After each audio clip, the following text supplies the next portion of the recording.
First speaker is Michael Zubas. Michael Zubas.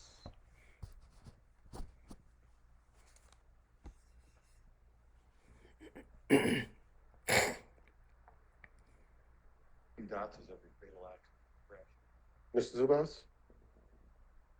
Good morning. All right. I apologize. Just give me 1 second to pop up my notebook thing because I got this all written down. Okay. Well, I'll let the documents be perused, or should I begin now? You can begin now. Okay. Hello, esteemed council members of the city of Detroit. I come before you on this day to discuss the future plans of Gratiot Avenue. I mean street, or is it a road? To be honest, that's the real problem with Gratiot. It's a strode. A street and a road at the same time, which has led to many issues, the main one being fatal accidents. The problem is Detroit has a grid-based network system, and Gratiot basically cuts through the grid like a reverse mohawk, making for difficult left turns and large gaps for many residents, leading to these unfortunate incidents. So the solution is to turn every single intersection up and down Gratiot from I-75 exit up to 8 Mile into some of the many forms of roundabouts that exist, eliminating the turn signals. We would still need to put a divider along the middle to prevent left turns using the roundabouts for the lefts and U-turns, as most of the fatal accidents involve left turns. This would keep traffic flowing, as controlling traffic has gotten out of control. And roundabouts are cheaper than a traffic light, can't be run through like a red light, and have yield signs instead of a full stop. When you're in one, you just make sure there's no one to the left of you, go, and hope no one to the right cuts you off. An issue with roundabouts like avenues is that Grand Boulevard and Outer Drive aren't really as compatible. So what's best used is a peanut roundabout. So just imagine putting a peanut shell and trace around it, and you have your roundabout, with the longer part going up and down Gratiot so the traffic can flow easier that way. So for example, you build a roundabout on Connor and Gratiot, and then a peanut roundabout on Outer Drive, and then a regular roundabout on Connor and Outer Drive, which then, and on Gunston as well, which turns that all into a roundabout cluster, which enables left turns. Thank you so much for your time. Thank you. Mr. President. Member Johnson. Thank you, Mr. President. Sir.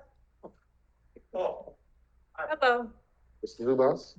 You named a lot of District 4 streets, so I'm not sure if you are a resident of District 4, but yesterday evening, just wanted to share with you, yesterday evening at our monthly community meeting, we did ask for the Department of Public Works to do a presentation about complete streets. We did speak about the grant that the city has received for Gratiot Avenue.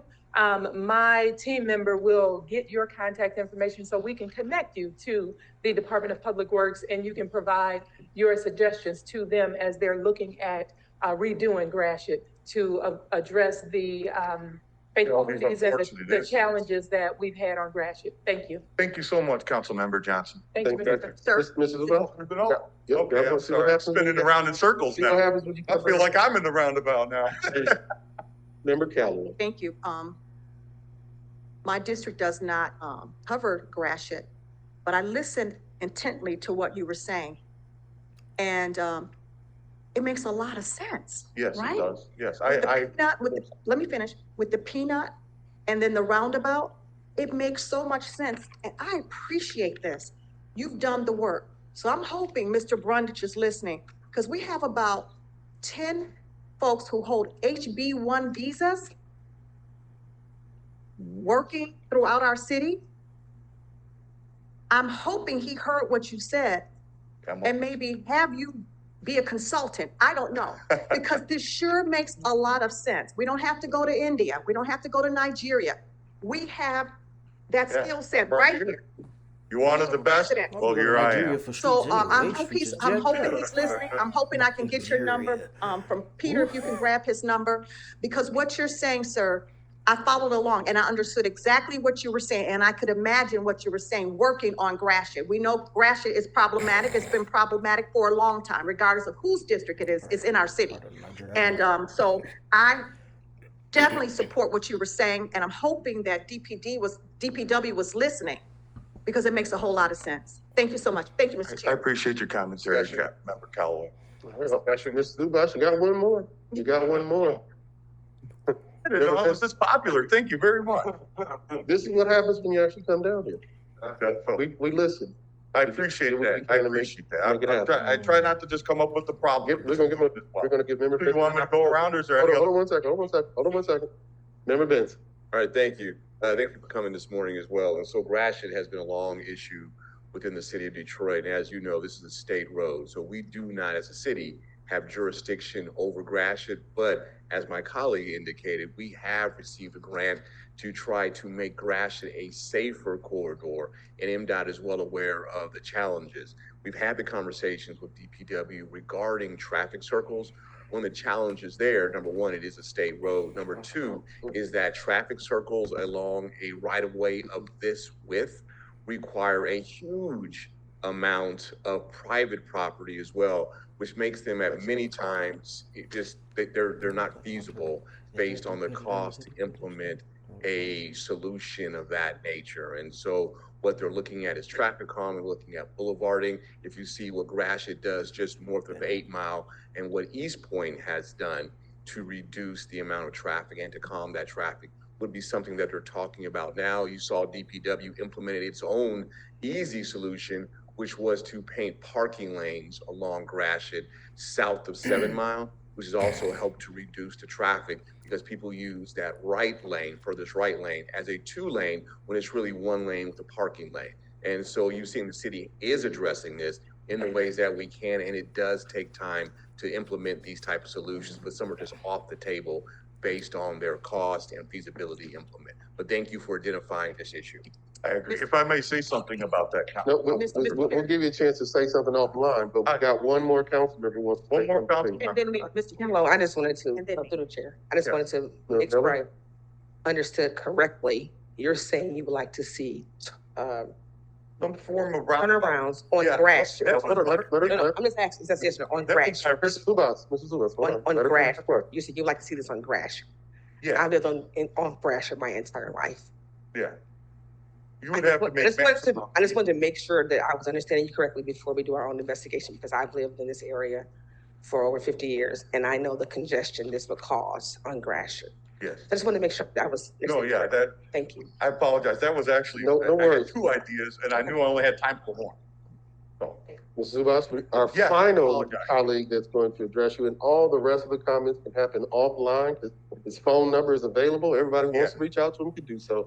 Member Callaway, the floor is yours. Thank you so much. Thank you, Mr. Chair. My last comment is, I remember when I first joined the council, and in October the 8th, 2022, I found myself and the member at large, number 1 Waters, clean up trash and debris and tires off property or off service drives that were governed by the state of Michigan. That job is now the city's responsibility, and we have entered an agreement with them, and they are paying us to clean up the areas around Wyoming and those service drives around the Lodge Freeway. So sometimes we don't get things done because, well, it's the state's responsibility, but this is where we live. And it's our people who are being killed in car accidents along Gratiot, and they have been being killed, if that makes sense, for a very long time, for many, many years. So sometimes we cannot wait for the state to take action. We, as city residents, have to take actions to save lives. So we cannot ask, what can the state do for us? We have to ask, what can we do for ourselves? Thank you, Mr. Chair. Thank you, sir. Thank you. Thank you, Mrs. Zubas. We appreciate you coming down. We will now transition to our online public comments. We have 20 in the queue. Mr. Whitfield, who was our first caller? This caller is number ending in 169, excuse me. Caller ending in 169. Bless you. The floor is yours. 2 minutes, general public comment. Hello, can you guys hear me? Yes, sir. Okay, great. I just want to say thank you for praying for Brother Cunningham, and thank you for my time. Okay. Thank you so much. Next caller, please.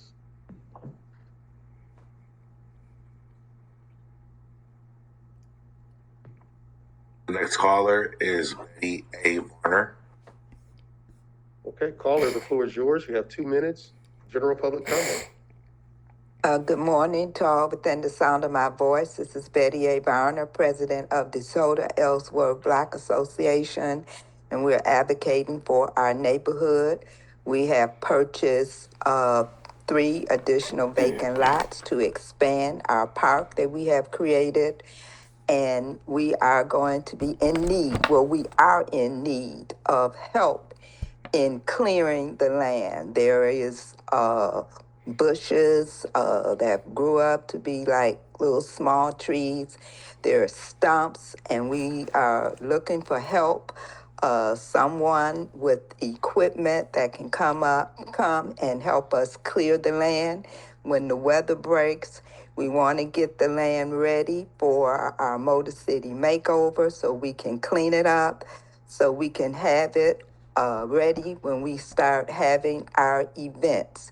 We also are still advocating for our Finkel corridor.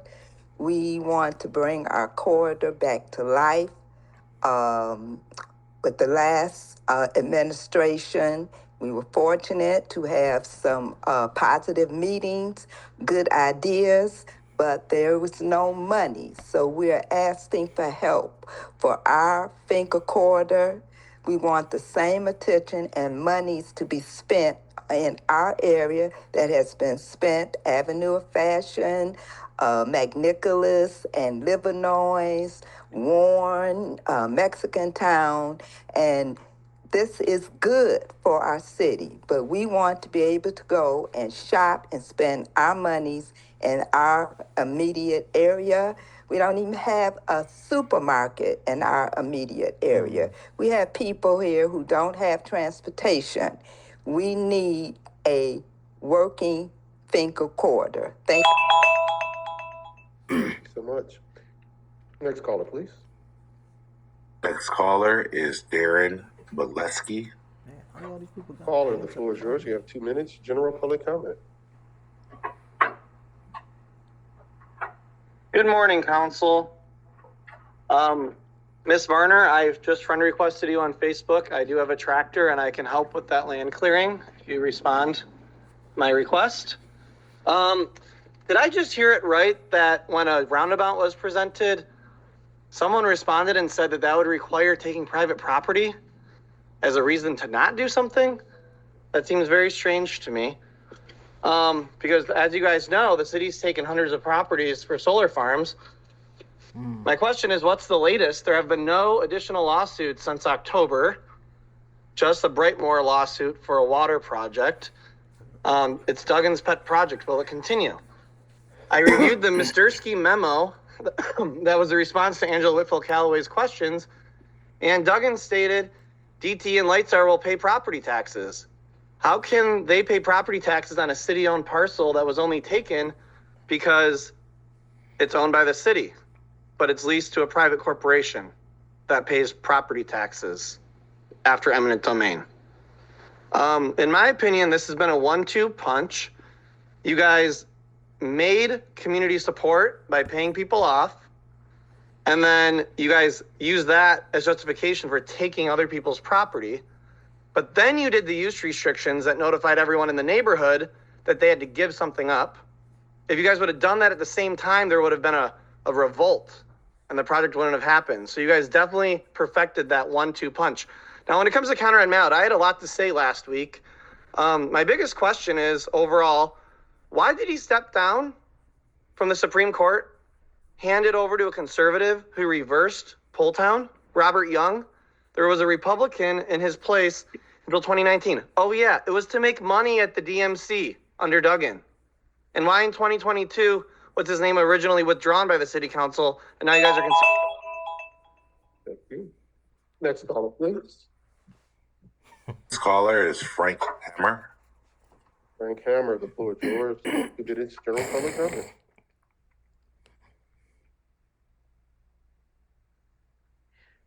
Frank Hammer, are you there? This is Karen Hammer. Frank Hammer is going to speak from a different computer. Good morning. Please update council contact information on the website so we can communicate. I'm going to speak on budget priorities for council. 1, reduce the city's poverty rate, which is 1/3 the population. Empower citizens as contributing assets for the city's long-term growth and stability, include issues such as very low-income housing, union jobs and union organizing for livable wages, and fair assessment for property taxes. 2, focus money on community relations with police, de-emphasize facial recognition, drones, shot spotters, surveillance cameras, war equipment from the military. I suggest the book Cop-aganda by Alec Kay, which exposed how violent crime has gone down the last 5 years and how immigrants are less likely to commit violent crimes. He also exposes how the media goes along with the propaganda from the police state. 3, public transit. Increase monies so that it is viable for seniors, youth, disabled, and non-car owners, which comprise a third of Detroit. I appreciate the work that the new council has set about, but budget priorities can mean de-emphasizing spending money in one spot and emphasizing spending money in another. Thank you. Thank you. Next caller, please.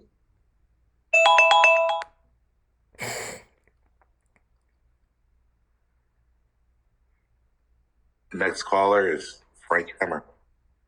All right, this is Frank Hammer. Good morning, sir.